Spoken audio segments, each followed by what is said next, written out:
Hi, I'm Clive Parkinson, composition consultant. I do birthday parties for deeply unpopular children. If you're just now joining us, we've just challenged our idea by testing an alternative course of action, and it ended in a car crash. You can see the final result in a description. Now, if we were proper scientists, we'd want to run many more tests like that and see if our street racing empire crash rate is actually higher than the random crash rate under normal circumstances. But sad day for you, science, because we haven't got enough cars. But we still do have one thing left to decide. What does this all mean? If we had to put this into words, how have we become different, how have we remained the same, and where do we go from here? Part 5. Interpret what happened and decide what you learned about yourself, i.e. the outcome. When I saw how my friend was able to evade consequences like that, I felt shaken. I never could have managed that, and I would never want to. Projecting reckless courage might be a reasonable life strategy for wealthy scions, but not for me. In the end, I was saved instead by the frugal and risk-averse instincts I had inherited. I may never be as frugal as my parents. I'm more comfortable investing in myself, making sure that I eat well, dress well, and don't waste time on cheap shortcuts. However, my instinct to save money and mitigate risk helped me build an organization that averted unimaginable consequences when things went wrong. In my brief reign as a car park racing emperor, I enjoyed bringing people together to help them accomplish individual goals within the context of a community. As I continue my studies, I also want to continue that sort of involvement. With my shrewd instincts and network of risk-taking friends, I want to build organizations that sustainably enrich the lives of their members. And that's that. What a journey it's been. We started at a thesis, got tired of it, rushed into the arms of an antithesis, got hurt, and rebounded back to a synthesis. We're stronger now. And we didn't just do a beatdown on a stupid idea. We had a much classier tussle with a more formidable adversary, and came away with the ambiguous bruises of wisdom. And we were saved by the very thing that we ran from. Who could have seen it coming? Certainly no one at the admissions office, because they were too busy accepting us. Then we were rather explicit about what we'd learned about ourselves. We found our strengths. We love organizing people, but by instinct we're still quite fastidious. And even though we briefly mentioned that we are not reckless scions, we spent more time trying to positively define what our personality, strengths, style, and ambitions are. Finally, we ended with a sales pitch, our value proposition, by making a connection between our personalities and how we're going to get involved in school community life.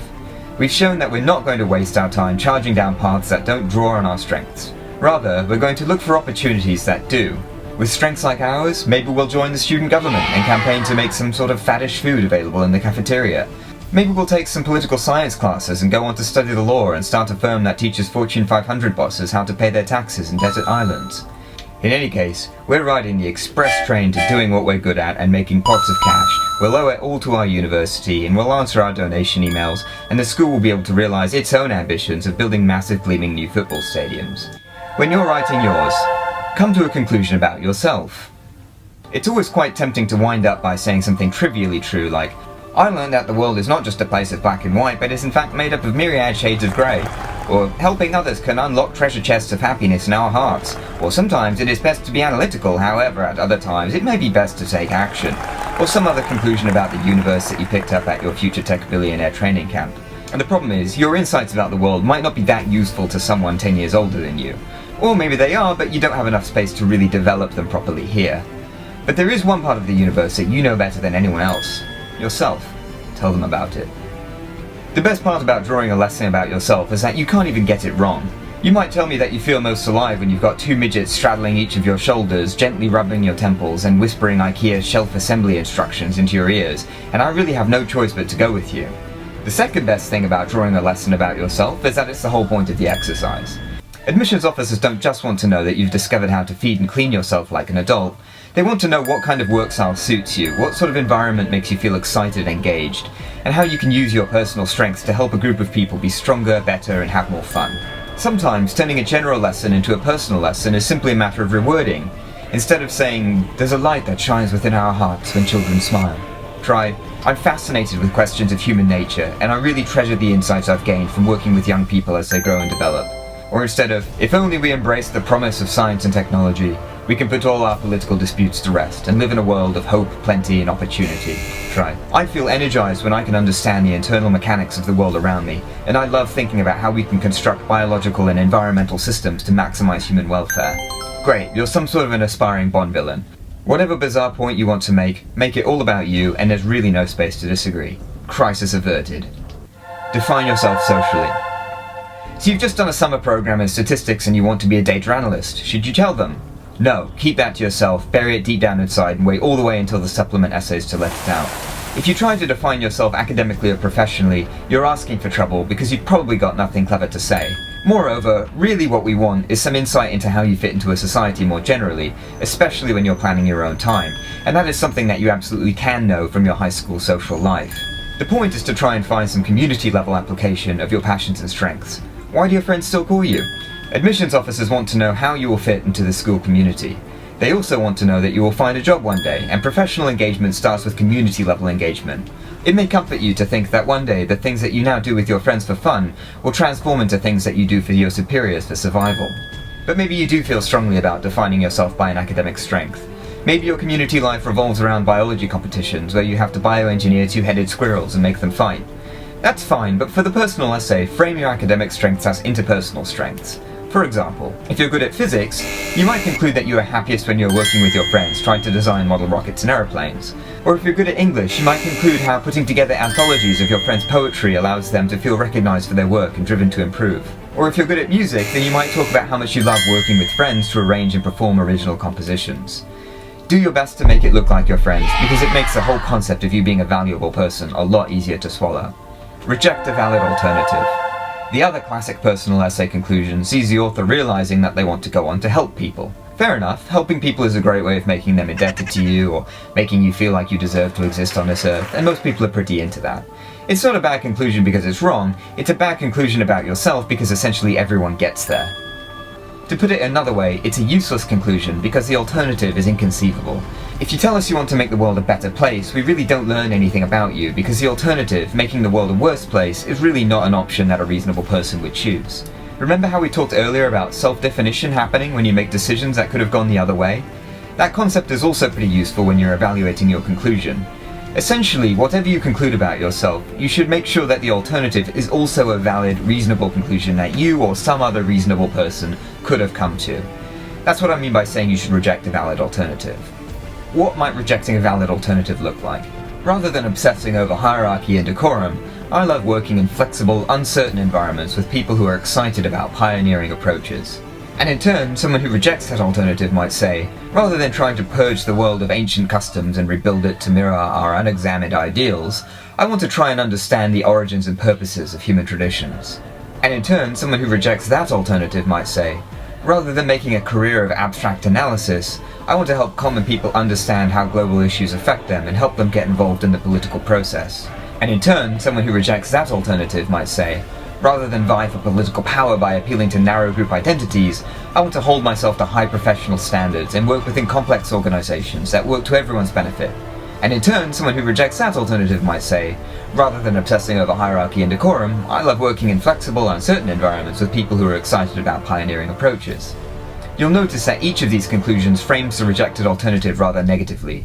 In your essay, framing the alternative in negative terms is acceptable to an extent, but remember that the goal is to illuminate a positive path forward rather than to denigrate the alternatives. So whatever you conclude about yourself, you should ask, what is the alternative to that choice, and would it also be reasonable? If it's not, then dig deeper. Suggest the next step. But why should anyone ensconced comfortably in their ivory tower care about what you've learned about yourself, busy as they are moaning about the spiral staircase, biting their nails about anti-poaching laws, and swallowing their doubts about the structural suitability of elephant teeth in critical engineering applications? Well, as we've mentioned before, our insight into our strengths, preferences, and values is going to help us make some really top-notch decisions about which university resources we will take advantage of, from classes to clubs and beyond. We don't really know much about what's available yet, and this isn't a university-specific essay, but we can drop some tantalizing hints about what sort of a path we might follow in the future. For instance, we might extend the above conclusions by saying, rather than obsessing over hierarchy and decorum, I love working in flexible, uncertain environments with people who are excited about pioneering approaches. As I continue my studies, I want to stay engaged with art and alternative culture and be prepared to help implement valuable ideas when I see them. Rather than trying to purge the world of ancient customs and rebuilding it to mirror our unexamined ideals, I want to try and understand the origins and purposes of human traditions. I expect I'll always be a voracious reader, but I also hope to keep traveling and staying engaged with a diverse variety of religious communities, where I can experience a wide array of human group expression firsthand. Rather than making a career of abstract analysis, I want to help common people understand how global issues affect them and help them get involved in the political process. I want to stay involved in a community of like-minded people who seek creative ways of helping immigrant families like my own understand and exercise their rights. Rather than vie for political power by appealing to narrow group identities, I want to hold myself to high professional standards and work within complex organizations that work to everyone's benefit. As I continue my studies, I'll look forward to organizing panels and seminars of industry professionals and forging tight relationships with like-minded classmates who can share information and insights about the road ahead. You don't necessarily have to be as specific as that, but do think about how you might be able to express your strengths, values, and preferences with the community in your new university home. And again, the question is, how can I do this with friends? Because classes are free on the internet. The value of university is the student community. This won't be the last time you pay to hang out with people, so start being a smart shopper and know what you're looking for. Make a real decision. Most 17-year-olds don't really see themselves as having any agency in their lives, and it can be a bit of an obstacle to convincing universities to invest in them. So pretend like you have choices and that they matter. Now that we've finished your mandatory education, the goal is now to eventually rule out every path except the one you're on. You're competing against yourself now, and you're not going to win unless you specialize. So the more valid the alternative you can give up, the better. The tree of life's possibilities has many branches, and it's time to pull out the trimmers and start hacking. You might be worried that you're not ready to hack off certain branches because you don't have sufficient information about them. But don't blame your ignorance for your indecision.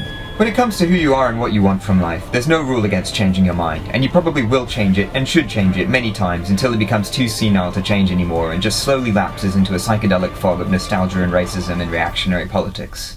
Brilliant! You've been admitted to a top flight school and you either have very generous parents or a lifetime of crippling debt. Let me know which in the comments. A quick note on creative process. I used a 5-step structure to organize my ideas here, but that doesn't mean your essay should be written in order. Creative writing is not a linear process, so write down things that excite you as you think of them and try and impose some meaning on them later.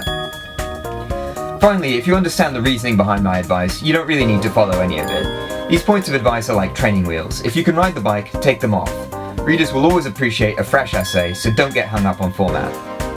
We're all finished now, so hit subscribe for the pure tactile pleasure, and tell me how it feels in the comments. And for some final wisdom, enjoy what Shakespeare had to say about personal narratives.